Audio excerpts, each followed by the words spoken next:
परंपरा थी, उन सारी रूढ़िवादी परंपराओं को तोड़ने का काम अगर किसी ने किया है, ठोकर मारकर उनको ललकारा है, तो वो हमारे समय के सतगुरु परम सत्य हृदय सम्राट संत शिरोमणि सतगुरु रविदास जी महाराज जी की उपाधि से नवाजित और सतगुरु रविदास जी महाराज जी के स्वरूप सतगुरु स्वामी समरदास जी महाराज जी है, जिन्होंने सबको तिरा दिया है, आपको हमको तिरा दिया है कि गंदे खान पीड़ मत खाओ, क्रूदिया को मत मानो, किसी का धोनी से तो आपका भला नहीं होगा, आपका भला होगा अपने को मानने से, अपने को जानने से, अपने की बाह पकड़ने से, किसी के पैर पकड़ने की जरूरत नहीं पड़ेगी।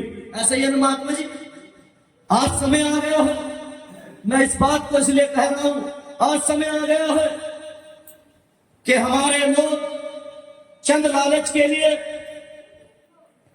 चंद मिनटों की चमक चांदनी के लिए, थोड़ी सी शोहरत के लिए, थोड़ी सी दौलत के लिए अपने ईमान का गुरु महाराज जी के दरबार का भी सौदा करने से पीछे नहीं हट रहे हैं।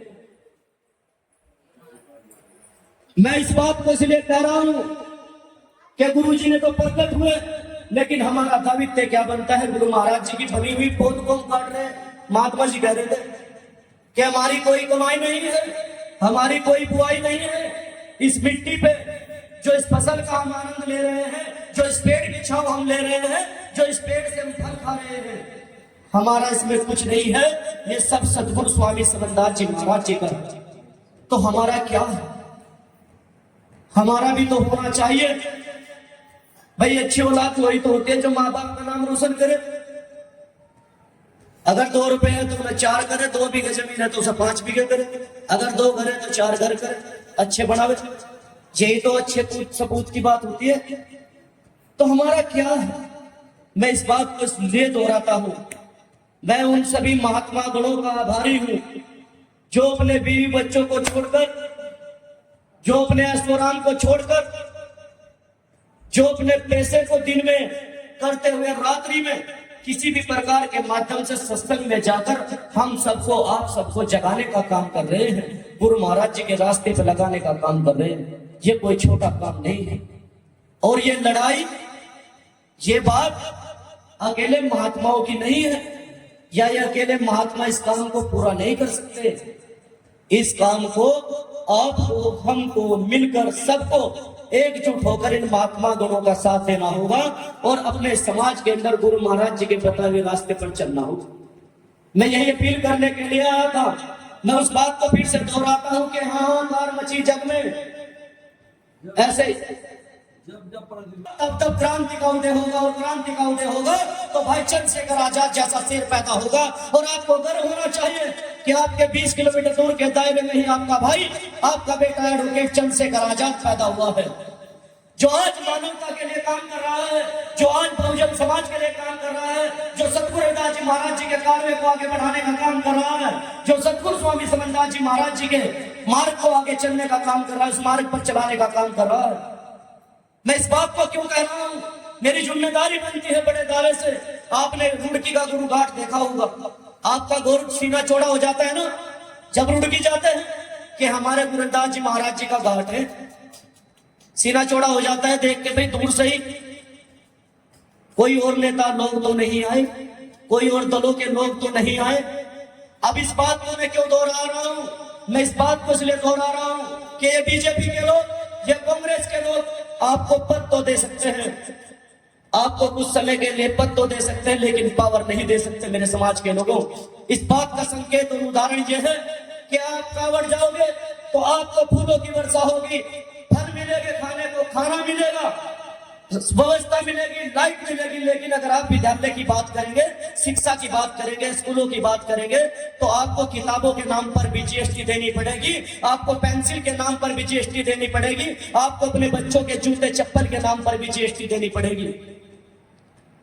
ये सरकार के नुमाइंदे और वे झूठे रहबर लोग जो तलक हमारे लोगों का खून चूस रहे थे, वो अब तलक कहते थे मदरसा करते करते ना जाने कितने विद्यालय, सरकारी विद्यालय बंद कर दे, तकरीबन 5000। आप पढ़ लिखिए, पढ़ लिख कर नौकरी की तैयारी कीजिए। अरे नौकरी की तैयारी तो कर रहे हैं, लेकिन जो नौकरी पे लगे हुए लोग थे, 5000 लोग लगे हुए, 5000 विद्यालयों में, अगर एक विद्यालय में 5 टीचर हैं, एक विद्यालय में 5 कर्मचारी हैं, सफाई कर्मचारी, खाना बनाने वाला, आशा गृहिणी, एक वहां पर जो व्यवस्था की देखरेख करता है, एक वहां पर जो उस विद्यालय की सुरक्षा में रात्रि में रखवाली बनाता है, चौकीदार। ऐसे 5 तो विद्यालय के अंदर 5 तो कर्मचारी और 5 मास्टर, यानी 5000 स्कूलों से एक विद्यालय के अंदर 10 आदमी, तो 5000 का मतलब है 50,000 हमारे समाज के लोग कहां चले गए? कहां चले गए? घर बैठ गए। इसलिए शिक्षा का माध्यम रोजी रोटी नहीं है। पढ़ाई का मतलब सिर्फ रोजी रोटी नौकरी नहीं है। पढ़ाई का मतलब है कि अपनी कौम की आवाज को बुलंद करो, अपने समाज में जागृति पैदा करो, अच्छी शिक्षा देखो, अच्छी गुणवत्ता के साथ अगर आप पढ़ जाए, अगर मास्टर बन जाए तो अपने समाज के बच्चों को 4 साल आगे बढ़ाकर 4 सवाल ज्यादा पढ़ाए, उसे ज्यादा बात कराए। अगर आप अच्छे वकील बन जाए तो अच्छे अपने समाज के लोगों को उनके अच्छे से मुकदमा लड़े और उनको फ्री सलाह देने का काम करे।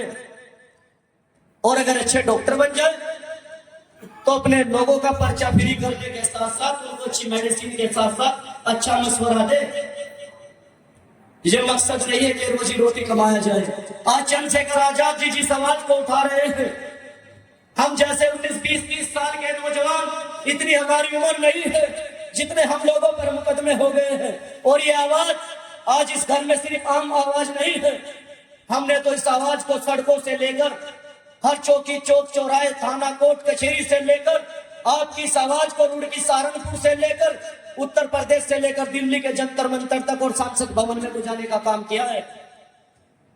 लोग कहते थे कि चंद्रशेखर अकेला क्या करेगा।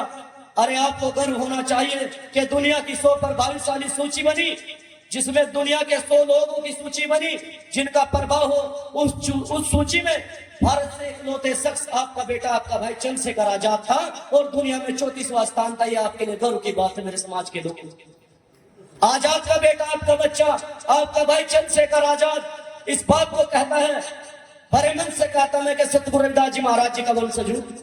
मैं सतगुरु रविदास जी महाराज जी को मानता हूं और मैं ये चाहता हूं कि ऐसा चाहूं राज में मिले सबन कौन, छोट बड़े संग बसे गुरु रविदास रहे पर सब।